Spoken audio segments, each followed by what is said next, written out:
Karate injuries are a common theme in martial arts and something that you'll never truly escape.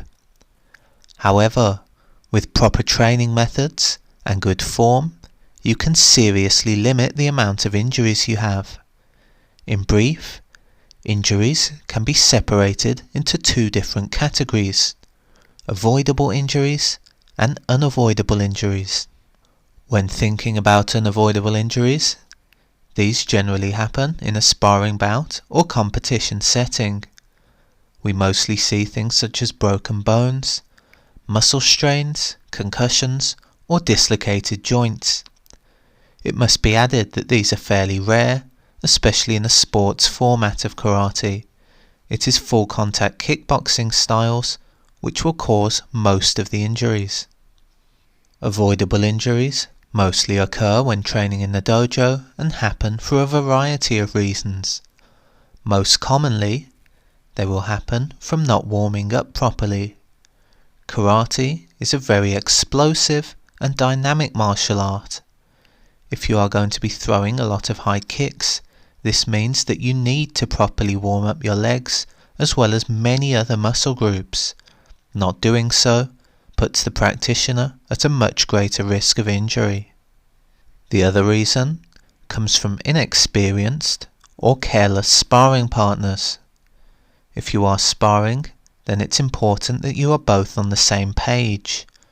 Whilst the opponent probably isn't going to be able to hurt you badly under the supervision of an instructor, if they are crazy and out of control, they can easily break your nose or hit you too hard. Whilst these injuries aren't catastrophic, they certainly are annoying and are easily avoidable. This may seem obvious, but people still do not take strength and conditioning that seriously in karate compared to other more professional sports. If you have strong muscles all around your knee, if someone were to accidentally kick you there, the muscles can absorb most of the impact. If you don't have this strength and conditioning in your muscles, then the joint has a lot more to absorb in terms of force, which is exactly what you don't want. It's much better to have a pulled or strained muscle than a completely ruined joint that requires months of rest to fully heal. Secondly, this example can be applied to stretching. If you are doing particularly high kicks and are not that flexible, you are much more likely to overstretch and pull a muscle. A pulled muscle is not the end of the world, and if it's mild, it will usually heal in 1 to 3 weeks. Going back to the main point, this is a completely avoidable injury. If you care for your body and stretch well before and after class, you can really minimize the risk of this happening. You shouldn't be too worried about getting injured in karate. The following study was taken from comparing Shotokan karate to a variety of other sports. It should be emphasized that Shotokan karate is one of the most violent forms of the art, as the sample is taken from Olympic rules. Whilst Olympic rules are not quite full contact knockout karate, it is reasonably aggressive with dynamic punches and kicks to try and score points.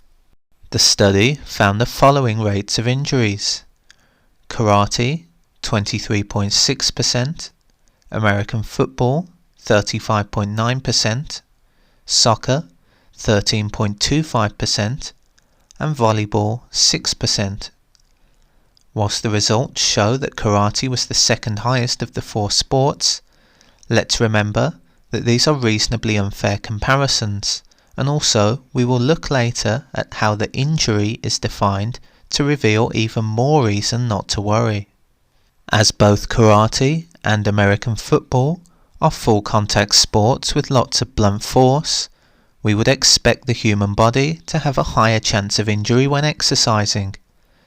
If we compare this to volleyball, the two teams literally do not touch one another, and in most cases you will not touch anyone else during an entire volleyball match. This shows us that the baseline of a sporting injury in a non-contact sport is 6%, so your risk of getting hurt when exercising cannot really be too much lower than this. As mentioned earlier, the results don't show the entire truth behind karate injuries. A meta-analysis study also showed each type of injury reported, the most common injury being a contusion, which in plain English means a bruise. Here were the results. A bruise 50.3% of the time, a nosebleed 16.2% of the time, a laceration 13.7% of the time, concussion 3.8%, and a sprain or strain 3.5%. When looking at the most common injuries in Shotokan karate, things now seem to look a lot better. The data is not perfect, as a lot of injuries are obviously not reported properly, but it does give us a good overview of what really happens. To summarise, nosebleeds, bruises and cuts accounted for at least 80% of the karate injuries reported. To be honest, I don't know of a single person who would actually call these injuries. The only worry is that you would get a concussion or strain your muscle. Even with the results showing this, it is a highly competitive contact sport with strikes to the head and torso, so these are obviously expected. If these are the injuries from a karate tournament, then the data is not really concerning at all.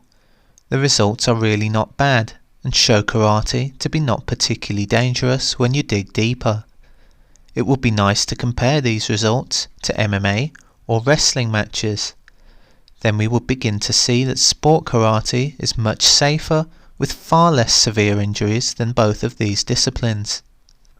Not reported in the study, and perhaps the most serious injury in karate, are the various knee problems you can develop. Oddly enough, this was not covered by the academics in their injury research, instead preferring to focus on cuts and bruises. It should go without saying that if you're overusing a joint, then it is an increased risk of becoming injured. The knee is very complicated and poorly designed. There are many different ligaments in the knee that restrict its lateral movement severely. The ACL and LCL in particular are very restrictive in which way the knee can bend. Also, if snapped or torn, they will likely never be the same again, often require surgery, and take 6 to 9 months of rehabilitation. From my personal experience, the most common way to injure a knee in karate is by kicking the air too often. Many McDojos do not spar or have their students repeatedly kick the air. This is not good for the stress placed on your knee, and you are much better off kicking pads or a heavy bag. Whilst these may bruise your shins, a bruise is a lot better than knee surgery. When your leg is forced to stop unnaturally, with no resistance, it places great strain on the knee joints. Kicking the air is fine if you are doing it in a slow and controlled manner in order to improve your form, but this is all you are doing, then you will put more strain on your knees, which will eventually lead to more injuries. Overall, it's clear to see that the studies performed were by academics and certainly not martial artists. Most likely, because injuries are actually quite rare, they are willing to call anything an injury, whether it be a small bruise, nosebleed or a minor cut. Nobody wants to have a nosebleed or bruised shin, but they can hardly be labelled as injuries. Who has practiced karate long enough will have had their fair share of injuries, whether this is a sprained knee, pulled muscles in the lower back, or anything else. A mistimed blow to the head can cause a black eye, but is really a minor annoyance. It has no long-lasting effects, hurts for a few days, and then goes away and is forgotten about. Certainly not an injury. In summary, karate is really very safe considering it's a fighting sport with blows to the head and torso. If you want to be even safer, you can practice sport karate rather than full contact. Whilst this won't be quite as good for your self-defense, you will likely never have any bad concussions and are extremely unlikely to break any bones. Overall, karate injuries are quite minor compared to other contact sports.